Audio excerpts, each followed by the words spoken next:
nekadašnji pripovjedači, Kamišibaji pripovjedaka, došli bi u selo, skinuli s bicikla s leđa veliku svoju kutiju, priredili kazalište i drvenim štapićima pozivali djecu na priredbu.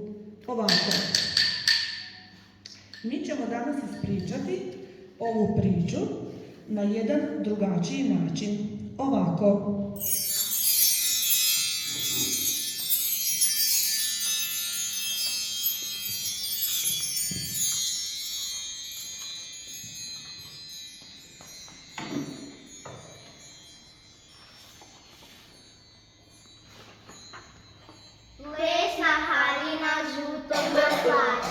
Prepričana prema priči Sunčane Škrinjarić.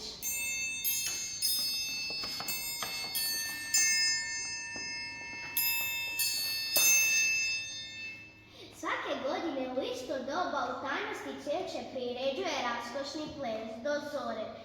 Čuju se Slavujeva pjesma, miševi su članovi zabavnog orkestra, a vjeverica je veliki bubnjar.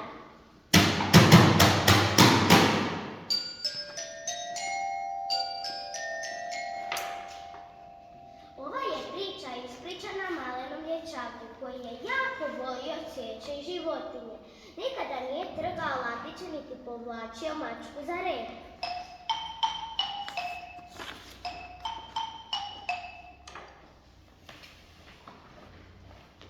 Čitavu godinu cvijeće se priprema za taj ples.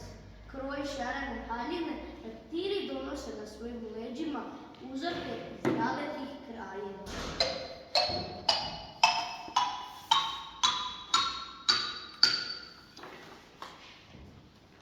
Ruža odjeva nježnu crvenu ruku, a plavo potočnice modre haljine sa zelenim kišnim kabanicama.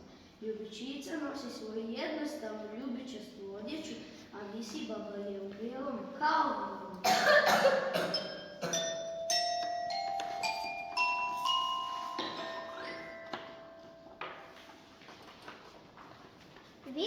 Vitki zumbuli plešu sa stiljivim orhidejama, a mirisni jorgovan sa žarkim tulipanima. Lopoć sa sredine jezera doziva hlavu i čudesnu peruniku.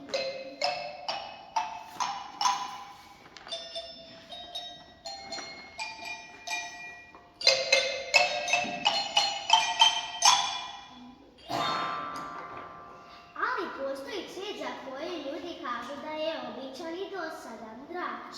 Ime mu je maslačak.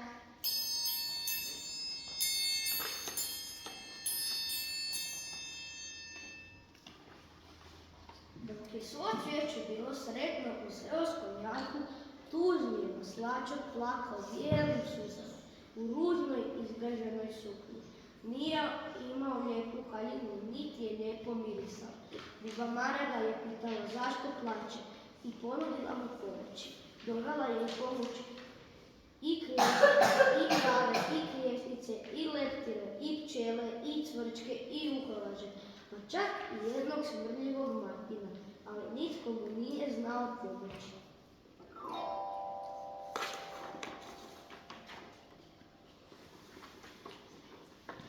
U istom jarku kao maslačak stanovao je stari, ružni, zlobni i pakostan pauk pustinja u svojoj golemoj mreži.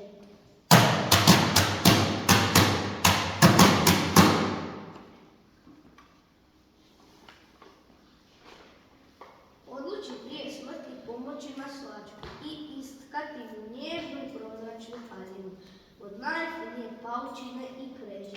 A reče, učinit ću nekome radost i bit će mi lakše umrijeti, jer teško je ostaviti svijet kad saznaš da te nitko nije volio.